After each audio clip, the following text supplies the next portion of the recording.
Hello, art students. Welcome to this lecture with me again, William Wright, talking again about Chapter 5 of Mark Getlein's Living with Art. This is part 2 of that video, so I'm just like jumping right in because, yeah, we've already covered part 1, put the dogs out, took a break myself. Let's start part 2. We got through the first, we only got through 2, but they're like kind of the big 2 a minute ago. Sorry, working out how to share this. It's being weird. There it is. Here we go. Try one more time. Here we are. Okay, we are now on, slide 19.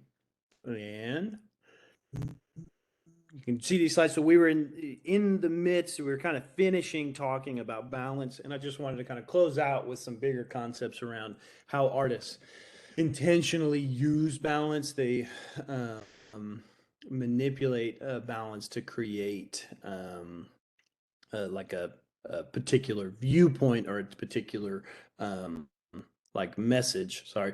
So anyway, side note on balance. Just about how we can guide people's eye around. We can make statements as artists, who are using balance to bring attention to certain things. We can change their viewpoint or expose people to different ways of looking at things through manipulation of balance. So number one, a type of like using balance is really just kind of what we've been doing, where you look at balance and talk about it in order to better understand the formal elements of an artwork, right? You use balance to highlight its style, to highlight the elements that are really at play in it.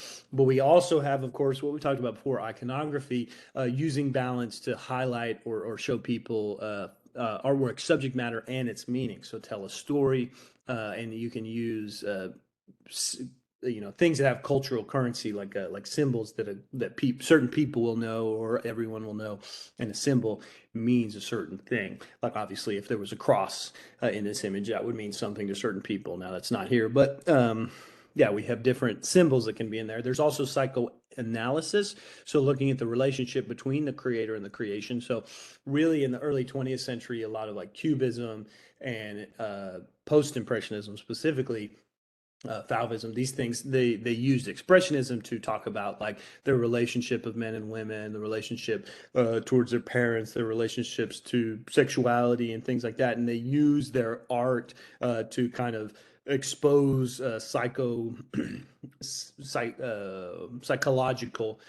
ideas and states. So like using artists' artwork, they can either intentionally or unintentionally kind of create a form of like putting their psychological viewpoint out there into the world. So the balance can be used to understand that. There's also focusing on the time. That's kind of like iconography, but when you make it for a specific person type of person, place, or time, like Guernica is a focus on specific context. And then of course, I don't know, I think it's worth mentioning specifically when we're looking at this piece, feminism, right, or gender roles in general, based on the observation that making and viewing art are gendered activities. So what is it saying about the cultural ideas of maleness and femaleness in the composition, right? The composition being used to communicate a gendered view, especially, yeah, I mean, I guess we're supposed to be the man, possibly, because this is all a mirror. I think it's supposed to be in the background, which might change your view of how you've been looking at this piece. But yeah, it's just the general idea of like, I don't know, changing your perspective. Who's the viewer? Who are we supposed to sympathize with or be? Or yeah. So feminism can be one part of that, but of course that's gets into all kinds of other cultural identities. But yeah, anyway, all these points of views can be played with balance, and that's a good way to close the second element of balance. It's the biggest one, the most talked about, in this lecture. So let's move on to number 3, which is emphasis and subordination. You're going to start to notice more and more overlap of some of these ideas, right? Most of these concepts are not singular, much like the elements. They overlap, and there's similarities and differences. But in any case, emphasis and subordination They're not the same as unity and variety, but they play a part. So emphasis is used to draw more attention to a certain part or area. So it's playing with the idea of visual weight, and it's getting you to really look at something, and it's the focal, it's the main focus of what we're looking at. Versus subordination is purposely making things less interesting. So it's playing with that concept of complexity, adding weight to an object, and a lack of complexity, lowering the weight and the attention that it grabs. It's not just about balance. We can also play with that here to create an emphasis on something versus less of an emphasis. And this is all taking advantage of contrast. Once again, I've been using that word throughout this chapter and the last, and it's just, let me give you the exact definition. Contrast means the difference between things. A lot of people, because most of the time, like regular people, they see contrast on their phone or on their computer to talk about like making their screen more visible, either dimmer or more like crisp, right? But it's not just about lightness and darkness. It can also be about texture or size or whatever. Contrast really just means the difference between things. So things that are really, really detailed versus not, really smooth versus really bumpy, really big versus really small, right? All those ideas, those are all contrast, and emphasis and subordination really play with it sort of kind of the most. But in any case, yeah, so we look at this image on the right, the banjo lesson, we see the emphasis is put on the figures because the darks are darker and the lights are lighter. It's the contrast at play is creating this complexity and this interest, right, within the emphasis. But then the contrast is lowered, right, and it contrasts with the background is lower contrast, so it's dimmer, it's subordinated, it matters less, it commands our attention less, and it has less contrast, as well as having less contrast is a contrast to the figures having more contrast, right? There's multiple ways of using that term contrast, but either way, we know the figures are the focal point. They're sort of spotlighted, they're really dramatically lit, and of course they have faces and complexity, and they're more interesting, versus the background, they're just objects and they're dim, they're dull, they're sort of blue and fading away. So that's subordination. Now, when you have a really concentrated area of emphasis, we call this a focal point. Okay. The most classic example, of course, of a focal point is Schindler's List, as we look at here, the scene with the little girl running through the Nazis, as they move the Jewish people to the concentration camps. The little girl in the red dress, she's the only part of the composition in color, and it sort of makes us focus on the girl, right? That's really what we're looking at. That's where our attention is, and everything else is just sort of all the chaos that's happening around her. And anyway, this really concentrated area of focus is called a focal point.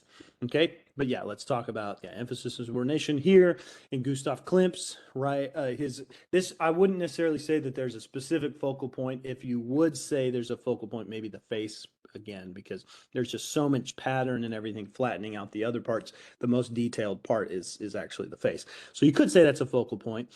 Although usually it's a little more dramatic than that. But in any case, we do know that the emphasis is put on the figure because the patterns have the most contrast, right? There's the most variety, right? There's unity, right? And it's dramatic. There's the eyes, there's the little kind of almond shapes. Then there's just a lot of regular pattern, but it is still flat. So it's like not super detailed, but it's more detailed than the background, which is subordinated because it's just overall very, very simple. It's simplified, and it doesn't command our attention quite as much as the figure with this like really regular dramatic patterning on her. Okay. Here we get emphasis because of the light. Again, the contrast is being created by the bright light on the figures that have the guns pointed at them, and the drama of the bloody executions here being committed by the soldiers, right? And the action is really all right here because of the contrast, because of the light, because of the detail, compared to as we move down the line of soldiers, it slowly gets less and less detailed. You can see even back here, it's like washing away. You can see the bricks underneath, and then the building in the background has very little detail. It's all or very little contrast. It's really like kind of fading away, right? So this is emphasized. This is all subordinated, right? That's the thing. Okay, so element, or no, sorry, principle number four. The elements are the specific things. Principles are bigger ideas. Scale and proportion are the principle number four. It's sort of the principle that relates to size. And again, contrast is at play. Again, emphasis is at play. All these things. But scale and proportion, they're both to do with size, although they do technically mean different things. So let's talk about this. Is one where the couplet, they're not opposite things. They just mean different things. So let's talk about what they are. Scale refers to something's size in relation to what we expect it to be. Basically, what it usually is in the real world. So a person that's not person size, right? The scale has been changed. A car, like Hot Wheels or models or whatever, they're all to scale, right? They're not the same size as the real life thing, and we relate them to the real life thing. That is scale. You can talk about 1/8 scale, 1/32 scale, whatever, 1/150th scale. I don't know, but basically, you change the size, of how it relates to the real world thing. And it can be played with in really dramatic ways, like this piece here on the right, a saw sawing. This is a saw that is much, much larger than any saw I have ever used or seen. And this oversized scale really creates like a specific message or meaning, right? It's outdoors, it's large. It's as big as a building, it's bigger than my house, this saw here, versus we're used to one we use, we typically would use that with our hand, right? So it's typically small. Another way we can do this even in painting, obviously there's the scale of the painting itself, right? That's always the thing. Is it a 4 foot by 4 foot painting, or is it a 8 inch by 8 inch painting? Right, that's scale at play either way. But there's also relation within the piece. So let's talk about that. So Magritte is a surrealist who changes. He changes the rationality and the ordered aspects of the world by shifting the scale in his composition. He changes the way things are in relation to each other, as we would see them. Right, the figure again. Right, there's like the full size figure, and then it's a little smaller. Right, these things are changing, and this shift, this change in scale within the piece also says something. Um, and another good example is, of course, this flower on the right. We see this flower, and we know it's huge. It's filling up an entire room. And we know that that's weird. We know that's like that. That's not right. That flowers aren't bigger than people. So either this room is small or this flower is large, right?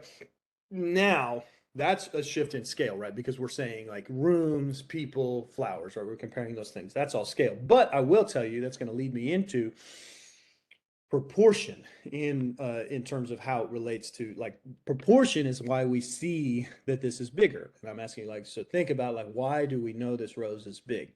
Well, we know this rose is big because there's a window painted right there, and most windows are the size of like a person, and the rose is much bigger than it, right? And then because it's a window, we can tell, okay, that's molding on the top, so this is a full size room.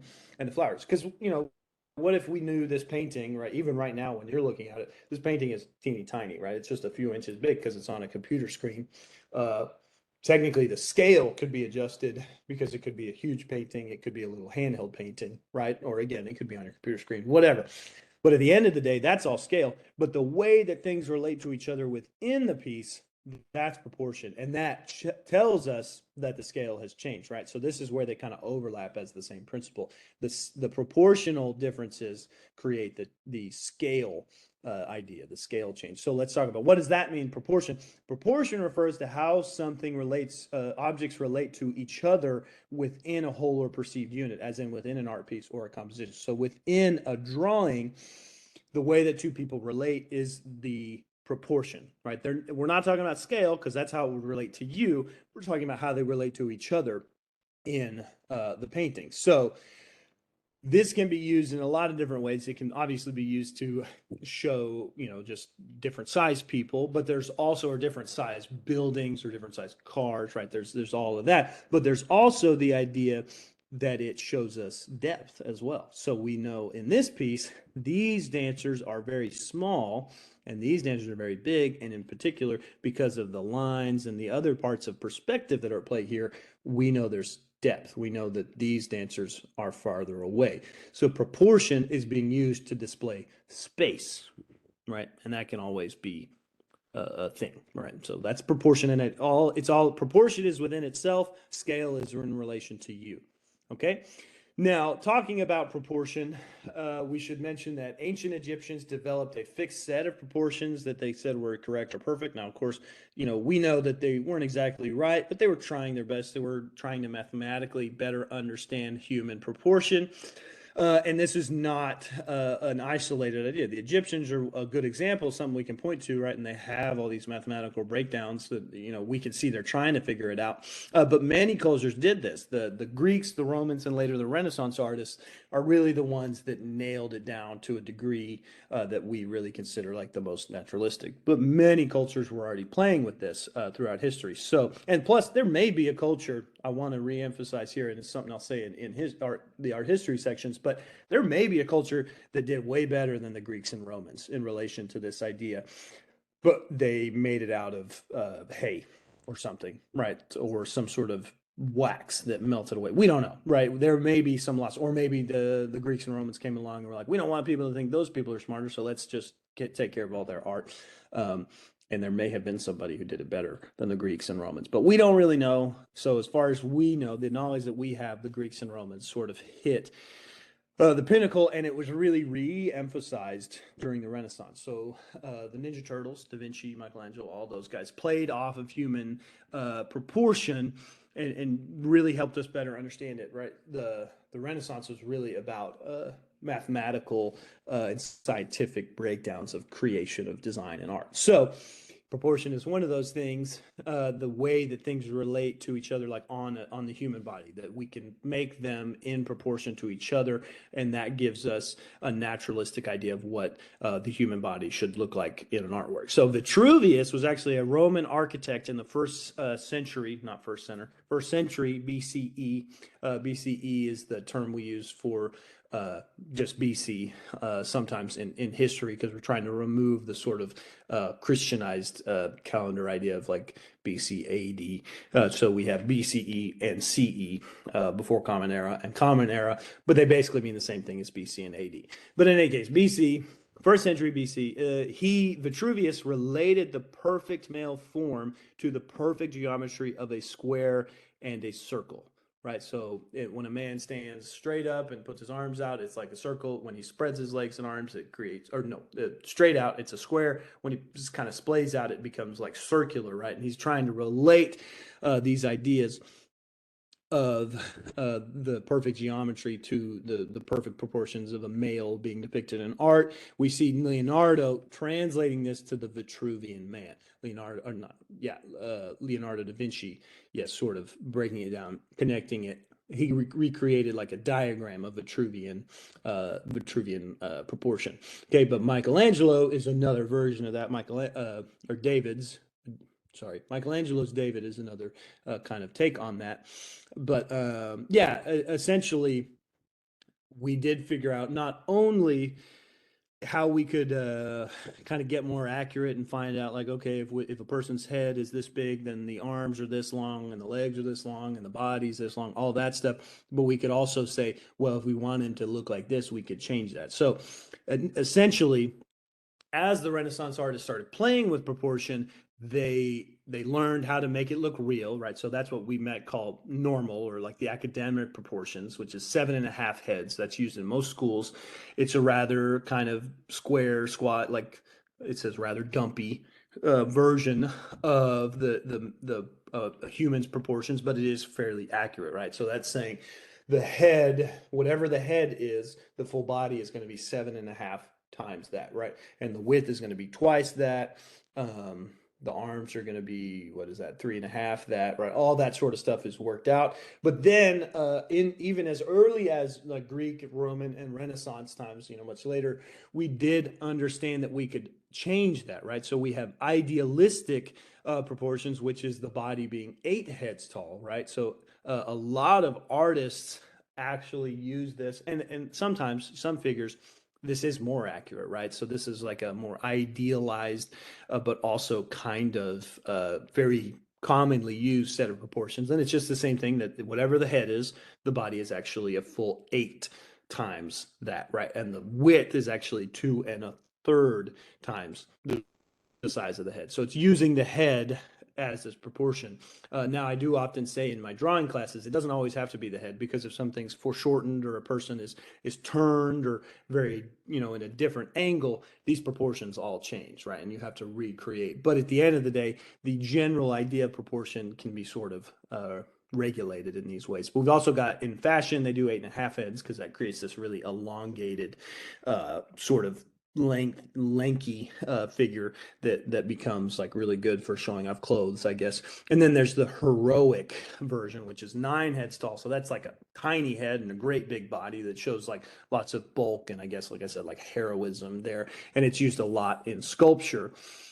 And then actually, interestingly enough, I will say David, created by Michelangelo, I guess because he was going for this like youthful idea, he's actually a little small. He's like 7, not 7 1/2. Like his head's kind of big and his hands are kind of large. They're oversized. And this creates the idea of some sort of wisdom or intelligence because of the big head, and then like strength because of the big hands. And it's like, again, the sort of intentional changing of proportion to communicate a bigger idea. But in any case, this just goes to show you can relate the parts of a body, and this creates different sets of proportion.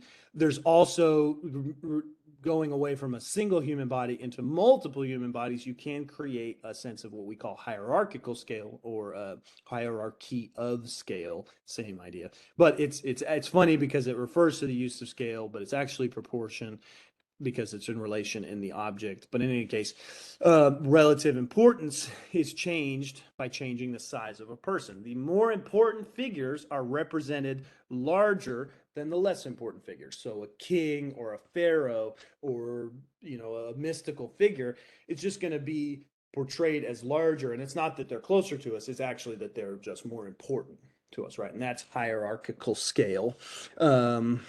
Yeah, so his attendants are smaller. That's the reason why Jesus is a lot of times like person-sized, and Mary's a giant, right? And the more important apostles are like a little bit bigger. They're smaller than Jesus, but bigger than the apostles in the back, right? This is not about space. This is about importance, right? And so, the disciples later, the saints and martyrs, they're larger than the apostles, whatever, what have you, right? But hierarchy of scale, same as hierarchical scale. But yeah, at the end of the day, it's just playing with proportion to change the meaning or the importance of characters. Okay, so that brings us to our last, and what I might even call like sort of our quickest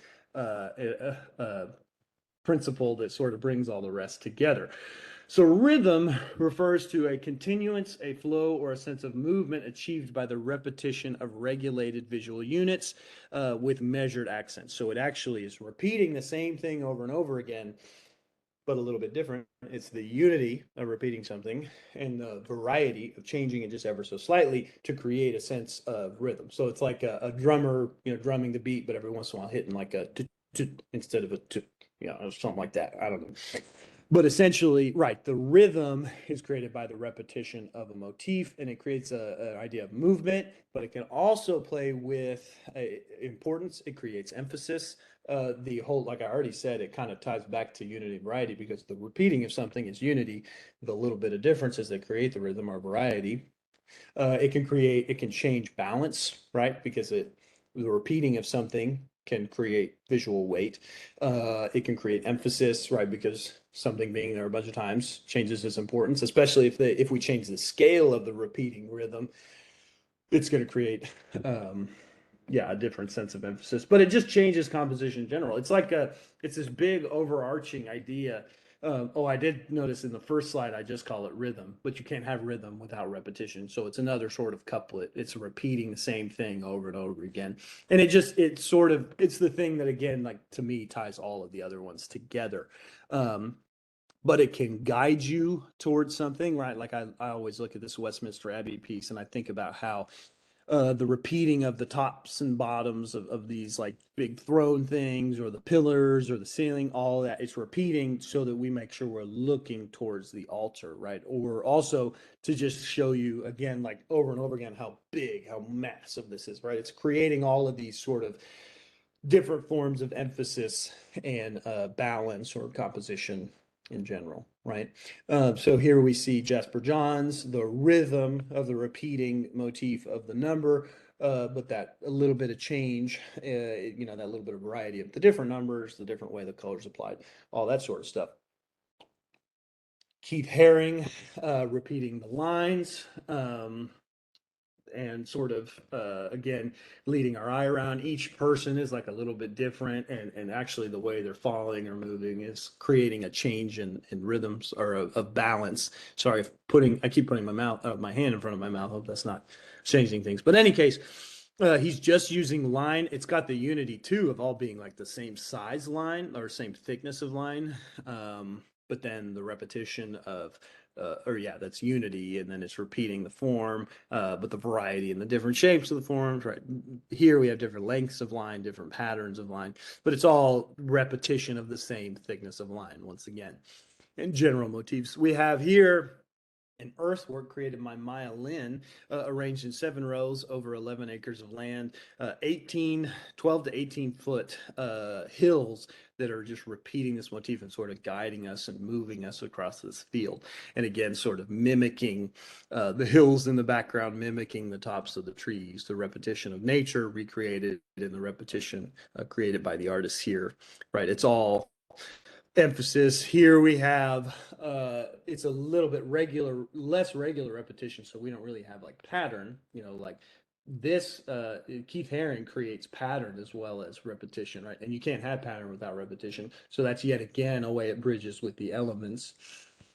But here, yeah, this motif of the fans kind of moving around the piece, it's not really a pattern, although it does create a rhythm because of the repetition of the same motif creates that movement and that interest, that unity, that variety of the fan shape, but the variety in the fact that they're all different. The lack of pattern comes from the fact again too that they're not regular, right? So, but yeah, repeating patterns, Mondrian repeating lines, repeating colors, right? And then these are very vertical and horizontal lines, so they're very balanced and not necessarily symmetrical, but they are balanced and kind of static, right? There's not a lot of diagonal lines, remember. There's not secondary colors that can add unease. It's all about repeating the simplest sort of primary colors, horizontal, vertical lines, repetition.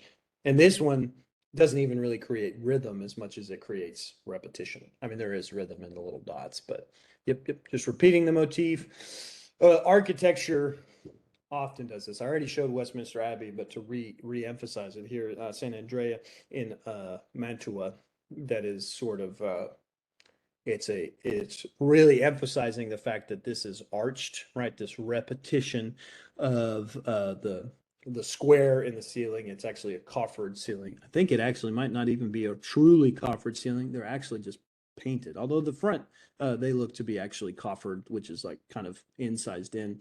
I think that this image on the right, they're just painted to look like that. But that repetition creates a sense of space, creates a sense of depth, and really emphasizes the fact that it's an arch. So that rhythm, that repetition emphasizes the architectural aspects that are already there and really points us, because of the way perspective works, another element, this principle of repetition is pointing us towards the altar once again.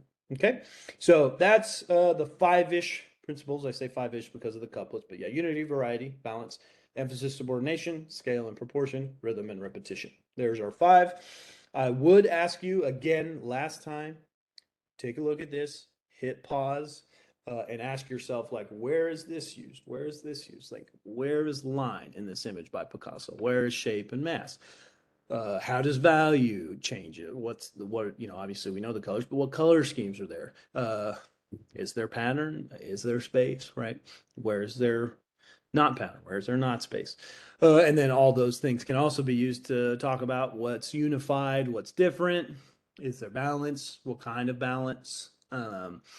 Emphasis on what's really being emphasized, what's less emphasized, and then scale, proportion, rhythm. Yeah, think about that for a minute.